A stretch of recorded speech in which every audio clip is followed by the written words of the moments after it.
because of my background, having lived in the Middle East many years, we have a passion for people, especially Arabic speakers. So when the flow of refugees started to come to the Netherlands, especially the Arabic-speaking ones, we picked it up as also part of our responsibility, not so much as our job, but just as a Christian.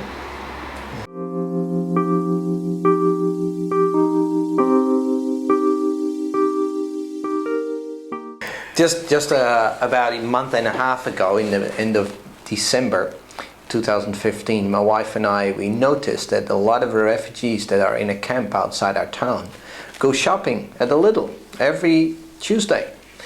Our church happens to be 200 meters away from that place. So we thought, what can we do? I mean, the church is empty on Tuesdays. There's refugees all over the place. The Lidl don't know what to do with them because they hang out, they're waiting for taxis, and they're trying to get their bikes all geared up back to the village which they live in, which is 10 kilometers away. It's rainy, it's cold. So we asked, hey, what can we do? And we wrote a short proposal to our church and said, hey, why not open up the church, give them coffee, tea, sit down, listen to their stories, play a game, give them a place where they can rest, maybe use the bathroom before they go back to the camp.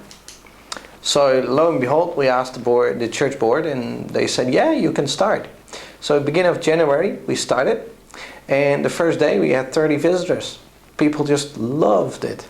And since then, every Tuesday, people have been coming back. And the beautiful thing is, it's not so much that we are doing this, but the whole church got engaged.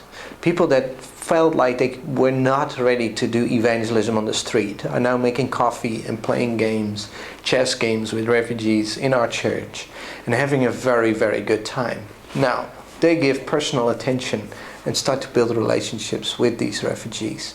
And that's step number one of sharing God's love for these people. So we are very encouraged because we see that all of a sudden the church has come alive, and people start to be passionate about reaching out to refugees. It was not very difficult. It was just opening that door and saying, welcome.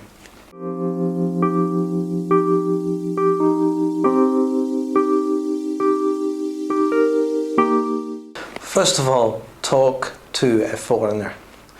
I've talked to many, and a lot of them say, the Dutch people, they don't talk to us, they just look.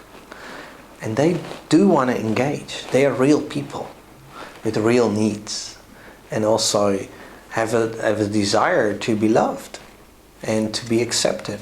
So even saying hello in their own language, perhaps learn one or two words in Arabic or Farsi or Urdu, and say to that refugee that comes to your country, hello, welcome in the Netherlands or welcome in Spain, is a big step, because that will be that first heart connection with the refugee.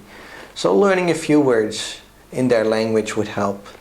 Approaching them, for them that's normal. For us here in the West, that's not normal. I sit in the bus and nobody speaks to one another. But in an Eastern country, it's normal to be talking to one another.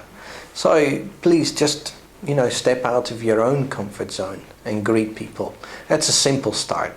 And then I would say, if you have a facility, open it up and just pour coffee, drink tea, play a game. A lot of the people in our church, they don't speak English or Arabic, but they're having a jolly good time with the refugees because they're teaching them Dutch. And a board game, everybody can do.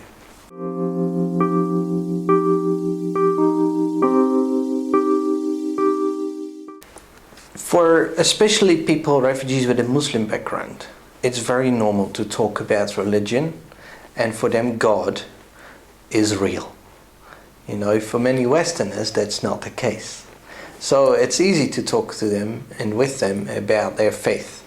It's also very easy to ask them, can I pray for you? It's a very opening question, and often they would be very happy for you to pray for them. Now obviously in our little project, people are already coming into our church. So one day the guy says, hey, that cross, I see this always with Christians, tell me more about it.